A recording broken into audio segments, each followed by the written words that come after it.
9 mai 1940. Une petite ville, avec des petits-enfants, une ville des Ardennes, proche de l'Allemagne, qui est en guerre contre la France. Mais jusque-là, tout a été tranquille.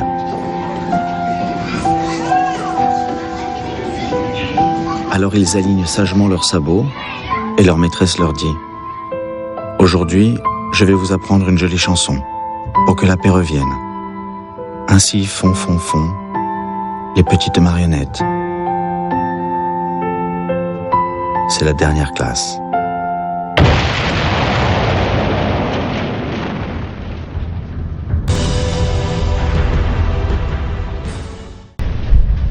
Hitler dit « Messieurs, l'offensive vient de commencer. » Ces généraux lui avaient soumis leur plan de bataille pendant l'hiver. Ce plan était le même que celui de 1914. L'attaque par la Belgique. Hitler a préféré l'idée du général von Manstein.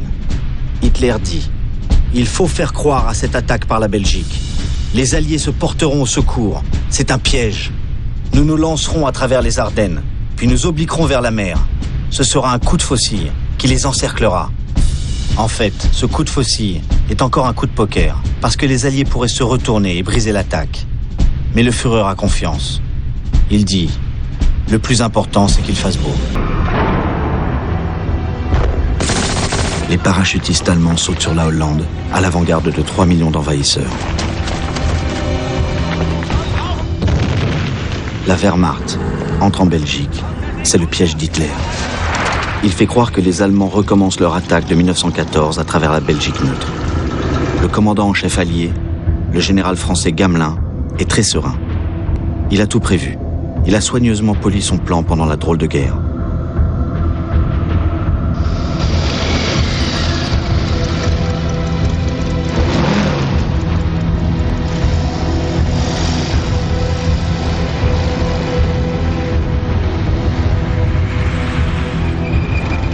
Gamelin envoie donc en Belgique ses meilleures divisions motorisées, le fer de lance de l'armée française, avec tout le corps expéditionnaire britannique.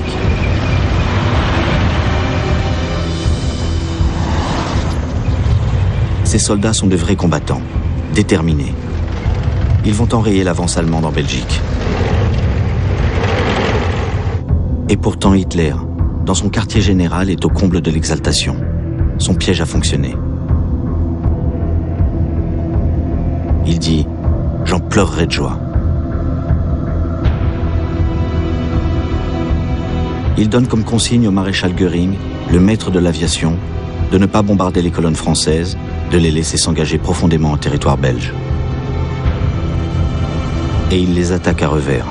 Sa véritable offensive, c'est à travers les Ardennes. L'état-major français avait décrété: ce massif forestier accidenté ne peut en aucun cas permettre à des chars de passer.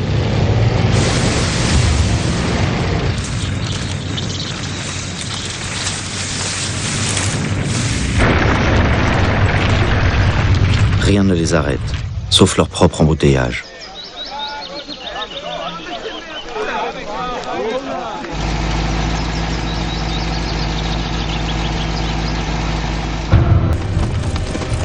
Les Allemands poursuivent leur action de diversion et d'invasion de la Belgique avec des troupes d'élite aéroportées. Les sapeurs braillent leurs chansons de la campagne de Pologne. Les filles attendront, camarades. Il faut y aller, camarades. Le 11 mai à l'aube, ils sont jetés sur la Belgique.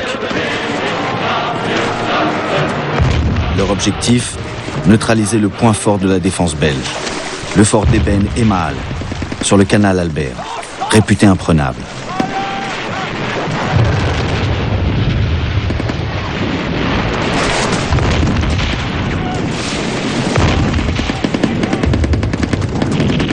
Un soldat audacieux se hisse sur le toit des tourelles d'artillerie avec sa charge d'explosifs.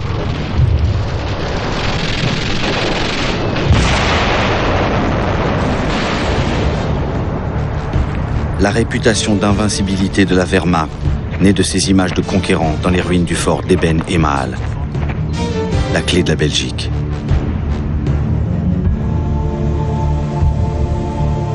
La chute du fort déclenche une ruée vers les derniers trains pour Paris.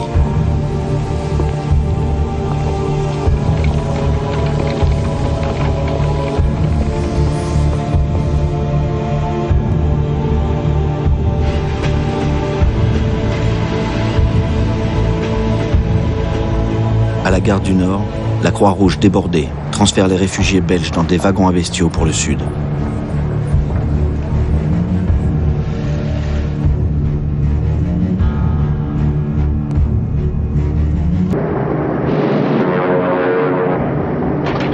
L'offensive aérienne allemande se déchaîne,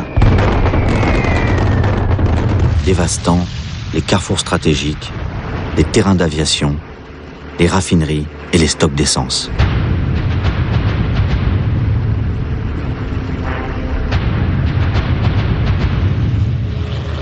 Les villes du nord et de l'est de la France sont bombardées.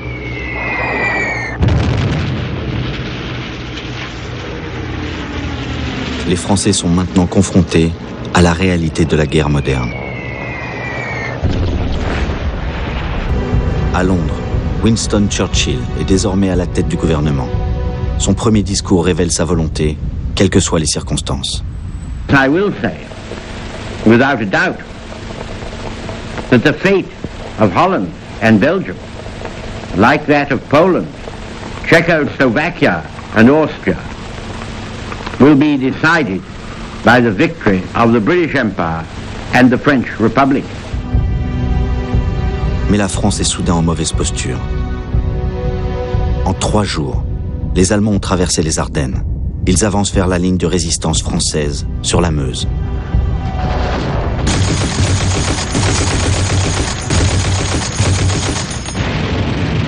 Ils cherchent à refermer les tenailles de leur piège.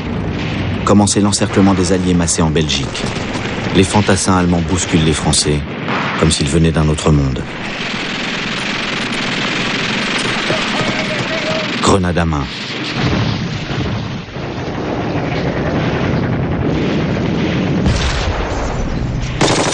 Fusil mitrailleur, manches retroussées. En une journée, la ville est prise. Sedan, la clé des Ardennes, déjà marquée par la défaite de 1870. Mais l'obstacle, pour les Allemands, c'est bien la Meuse. Dans la nuit du 13 au 14 mai, ils apportent des poutrelles pour construire des ponts. Les Français se défendent.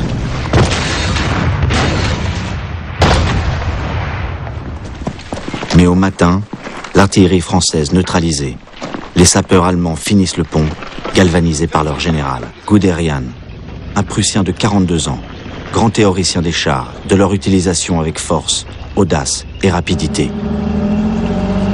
La Blitzkrieg, la guerre éclair, ne doit pas laisser à l'ennemi le temps de se rétablir. Les chars, suivis par l'infanterie, et soutenus par l'aviation, surtout les Stuka.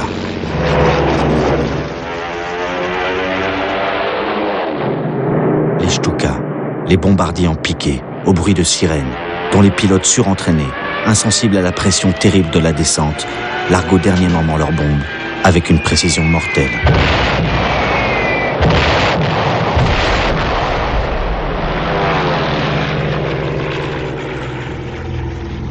Le chef du gouvernement français, Paul Reynaud, affolé, téléphone à Churchill. Le front est percé. La route de Paris est ouverte.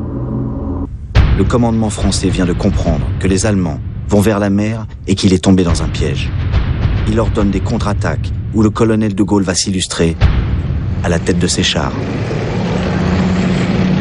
L'armée française a plus de chars et de meilleure qualité que les panzers allemands.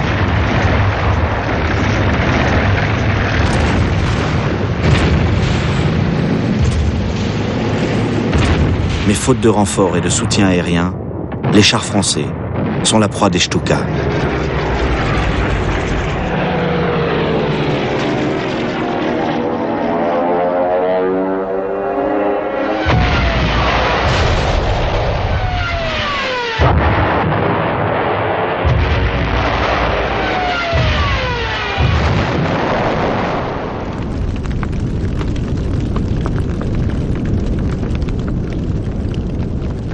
Les combattants français n'ont pas démérité. Mais tous répètent, pourquoi notre aviation ne nous protège pas? Les pilotes français, mal commandés, mal employés, se battent courageusement, à 1 contre 3. 1000 aviateurs allemands sont abattus et faits prisonniers. Le gouvernement britannique demande avec insistance à son allié français de lui livrer ses aviateurs pour les mettre en lieu sûr, au Canada, mais sans succès. Terrible imprudence. Ces pilotes allemands seront rendus à la fin des hostilités et reprendront le combat contre l'Angleterre.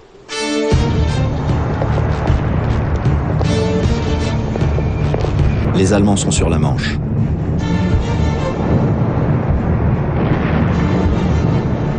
Le coup de faucille a réussi. Le corps expéditionnaire britannique, l'armée belge et les armées françaises sont encerclés.